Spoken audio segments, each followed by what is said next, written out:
रोज sir, आपकी अपनी party peoples का जो है एजेंडा है जाति उन्मूलन कानून को लेकर, जानना चाहेंगे कि किन स्तरों पर आपका जो है कि अभियान चल रहा है और आज आप इस बारे में क्या कहेंगे?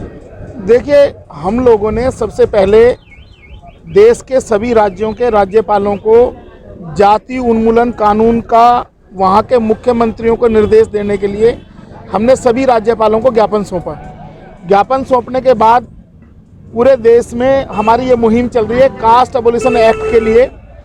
तो फिर हमने दिल्ली की सभी 70 विधानसभाओं में नुक्कड़ मीटिंगें की और एक संवाद, जनता के साथ एक संवाद किया। संवाद के बाद भारत की महामहिम राष्ट्रपति महोदया को हमने ज्ञापन सौंपा कि देश के प्रधानमंत्री को निर्देशित करें कि वो भारतीय संसद में जाति उन्मूलन कानून को लेकर आएँ। उसी कड़ी में हमने दिल्ली के युवाओं छात्रों के साथ एक संवाद का कार्यक्रम रखा, जिसमें दिल्ली के लगभग 120 कॉलेज और दिल्ली की जितनी भी यूनिवर्सिटीज़ हैं, चाहे वो जामिया मिलिया है, चाहे इग्नू है, दिल्ली विश्वविद्यालय, जेएनयू है, डॉक्टर अंबेडकर यूनिवर्सिटी है, गुरु गोविंद सिंह आईपी यूनिवर्सिटी है, जितनी भी यूनिवर्सिटीज़ हैं और प्राइवेट इंस्टीट्यूट्स में बहुत सारे, सभी में हमारी जो छात्र विंग है उसने जाकर संवाद किया है छात्रों के साथ। और छात्रों के साथ संवाद का ये कार्यक्रम मैं सबसे पहले प्रशासनिक तौर पे बधाई देता हूँ, उनको धन्यवाद भी करता हूँ दिल्ली पुलिस का और सारे प्रशासनिक अधिकारियों का, कि जो हमारी छात्र विंग के सदस्य थे उन्होंने सभी कॉलेजों के सामने जाके इस कार्यक्रम को आगे बढ़ाया और उस कार्यक्रम में किसी भी तरह की कोई दिक्कत नहीं आई। और आज 120 कॉलेजों के साथ साथ दिल्ली की सभी प्रतिष्ठित यूनिवर्सिटियों का ये संवाद कार्यक्रम का समापन है, जो हम दिल्ली विश्वविद्यालय के प्रांगण में हम इसके समापन के लिए यहाँ खड़े हैं। साथ साथ इस कार्यक्रम से जो भी आप लोगों ने कवरेज की है, एक बात पूरे देश के सामने आई है कि इस देश का युवा और इस देश के ज़्यादातर जनसंख्या को ये नहीं पता है कि रिजर्वेशन क्या है। ज़्यादातर लोगों को ये लगता है कि रिजर्वेशन अपर कास्ट के खिलाफ एक मुहिम है जो उसके हकों को खाती है, जबकि ये सच्चाई नहीं है। रिजर्वेशन के बारे में पूरे देश में एक डिबेट होनी चाहिए। रिजर्वेशन रिप्रेजेंटेशन है, ये सोशल रिफॉर्म का कार्यक्रम नहीं है। रिजर्वेशन रिप्रेजेंटेशन है। जो लोग ये कहते हैं कि रिजर्वेशन ख़त्म कर दिए, तो हम भारत के संविधान के बारे में जब समानता की बात सारे बच्चों ने की, नौजवान बच्चों ने की, तो मैं देश के प्रधानमंत्री जी से ये अनुरोध करता हूं कि देश के सभी विश्वविद्यालयों में इस बारे में सिलेबस तैयार किया जाए कि रिप्रेजेंटेशन ये जो रिजर्वेशन है ये क्यों दिया गया, इसकी डिबेट, कॉन्स्टिट्यूशनल डिबेट, उनको सभी विश्वविद्यालयों के चैप्टर उसमें डाला जाए सिलेबस में, ताकि लोगों को पता चल सके कि रिजर्वेशन कोई इकोनॉमिक रिफॉर्म का इशू नहीं है। मैं आपके सामने एक सवाल करता हूं कि अगर ब्राह्मण जाति के लोग हैं और अगर उनको भी 100% रिजर्वेशन दे दिया जाएगा तो भी उनकी जाति के लोगों का भला नहीं हो पाएगा। मैं आपके सामने ये बात रखता हूं, क्योंकि आपने अगर 10 वैकेंसी निकाली है तो 10 परिवार के लोगों को नौकरी मिलेगी और उसके बाद जो बाकी 90 लोग होंगे उनको नौकरी नहीं मिलेगी। अगर आप एक जाति को भी रिजर्वेशन दे दोगे तो उसका भी भला होने वाला नहीं है। रिजर्वेशन जो कॉन्स्टिट्यूशनल मेकर्स और इस देश के जो थिंकर थे, जो थिंक टैंक था, जिस टाइम कॉन्स्टिट्यूशन की डिबेट, कॉन्स्टिट्यूशन मेकिंग बॉडी थी, उसमें डिबेट चली, तो उसमें ये रिप्रेजेंटेशन था कि जो डिप्राइव्ड क्लास हैं, जो सदियों से जिनको मुख्य धारा में आने का मौका नहीं मिला है, उन लोगों को मेन स्ट्रीम में लाने के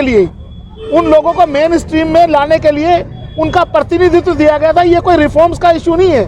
इकोनॉमिक रिफॉर्म्स के लिए सरकारों ने एजेंडा नहीं बनाया।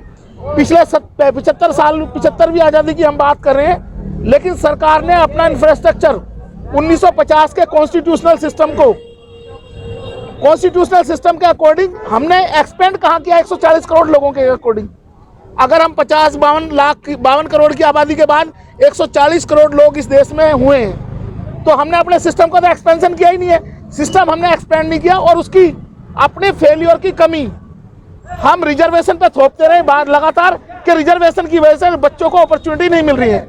अगर इस देश की 140 करोड़ जनसंख्या हुई है तो 140 करोड़ के अनुसार आपने एक्सपेंशन क्यों नहीं किया? ना सिविल सर्विसेज में एक्सपेंशन किया है, ना देश के प्रशासनिक सिस्टम में एक्सपेंशन किया है। और अब जो नई पार्लियामेंट में आप आज 75 साल के बाद 1000 मेंबर ऑफ पार्लियामेंट की बात आप करने लगे हैं जनसंख्या के अनुपात में, तो ये आपकी ड्यूटी बन जाती है कि आप पूरे देश की आबादी के अकॉर्डिंग रोजगार के भी उतने ही अवसर मुहैया कराएं। अगर रोजगार के सही अवसर मुहैया कराए जाते और ये सिस्टम तैयार किया जाता, तो जो रिजर्वेशन पे ये झूठी डिबेट है, कुछ बेईमान लोगों द्वारा झूठी डिबेट पैदा की गई है कि रिजर्वेशन मेरिट वाले लोगों का हक खा जाता है, ये बिल्कुल गलत और झूठी अफवाह है। क्योंकि जो लोग कंपटीशन में आ रहे हैं, आज इस देश में जो 15% रिजर्वेशन है एससी का, उसमें हजारों जातियां compete करती हैं। उनका कंपटीशन 100 में से नहीं है, उनका हजारों लोगों से कंपटीशन है, वो ज़्यादा है, अपने ही लोगों के साथ उनका बड़ा कंपटीशन है। तो इस तरह की हरकतबाजी इस देश की सरकारों ने की है। सरकार ने सिस्टम को एक्सपेंड नहीं किया।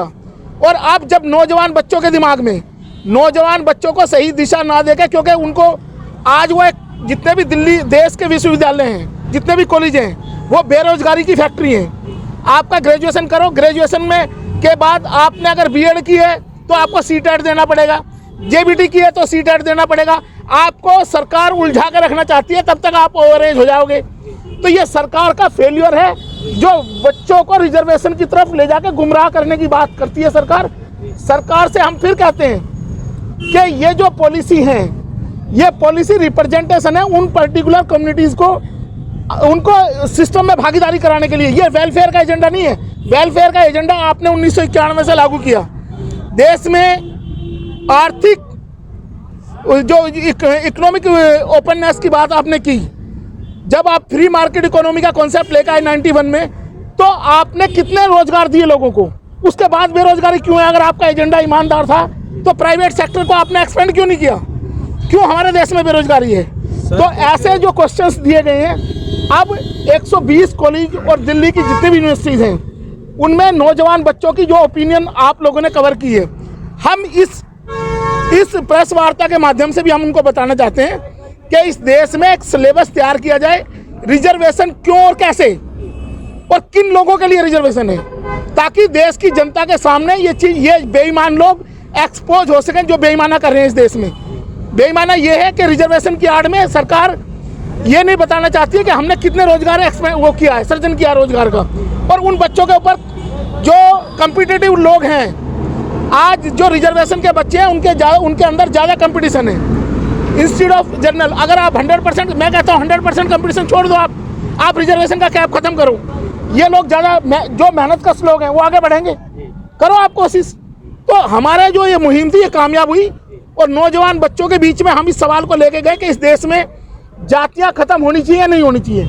तो ये 100% ओपिनियन थी सारे नौजवान बच्चों की, जो स्कूल के स्टूडेंट्स थे उनकी, कि इस देश से जातियों को समाप्त किया जाए। और नौजवान बच्चे चाहते हैं कि इस देश में जातियाँ ना रहें, और जातियाँ अगर नहीं रहेंगी तो ये जो कॉन्सेप्ट्स हैं, इनके लिए नए पैरामीटर जो ये कहते हैं कि ये आर्थिक आधार पर होना चाहिए। तो जो पिछड़ी हुई जातियाँ हैं, आर्थिक रूप से भी वो सबसे ज़्यादा पिछड़ी हुई हैं, सामाजिक और आर्थिक रूप से जो पिछड़े हुए लोग हैं वो उसमें भी कम्पीट करेंगे। आप कर दीजिए, लेकिन करने के लिए आपको अपना दिल बड़ा करना पड़ेगा। जिस समय मंडल कमीशन की बात चली थी और इसी दिल्ली विश्वविद्यालय में बहुत बड़े बड़े आंदोलन हुए, तो वीपी सिंह से हार्वर्ड में सवाल किया गया कि why there is reservation in India. तो उन्होंने कहा वहाँ जाके हार्वर्ड में कि reservation is because our hearts are reserved, if our hearts are not reserved then no question of reservation. तो इस देश की जो बड़ी आबादी है, कुछ बेईमान लोग हैं, उन्होंने सिस्टम पे कब्जा किया हुआ है। वो चाहते हैं कि लोग आपस में लड़ते रहें और इन संसाधनों का बंटवारा आम जनता के बीच में, आम लोगों के बीच में ना हो। तो हम इस कार्यक्रम को, जो हमारा ये छात्र विंग का कार्यक्रम था, ये 100% सक्सेस हुआ है। और इसके लिए मैं आपको भी बधाई देता हूँ, अपनी छात्र विंग के अध्यक्ष को बधाई देता हूँ, और दिल्ली प्रदेश की टीम को भी बधाई देता हूँ, आपके अपनी पार्टी पीपल्स की, कि जिन्होंने इतना अच्छा कार्यक्रम किया और लोगों के बीच में और छात्रों के बीच में, युवाओं के बीच में अपनी बात पहुंचाई। आगे क्या नीति रहेगी, किस नीति पर काम करेंगे? देखिए, पार्टी का साफ सुथरा एजेंडा है कि हम तब तक फाइट करते रहेंगे जब तक इस देश में कास्ट अबॉलिशन एक्ट पार्लियामेंट से पास नहीं हो जाता। राजनीतिक काम चलता रहेगा, लेकिन हमारी डिमांड पहले दिन से, जिस दिन से पार्टी की फॉर्मेशन हुई है, उसी दिन से हम लगातार कास्ट अबॉलिशन एक्ट पे काम कर रहे हैं। और इसका जो भी सवाल जिसको जो सवाल करेगा उसका हम जवाब देंगे। आप डिबेट आप लाओ तो सही मेन स्ट्रीम में इस इशू को कि कास्ट होनी चाहिए नहीं होनी चाहिए, उसी पे हमने ये कार्यक्रम किए और अब ये राष्ट्रव्यापी आंदोलन बनेगा।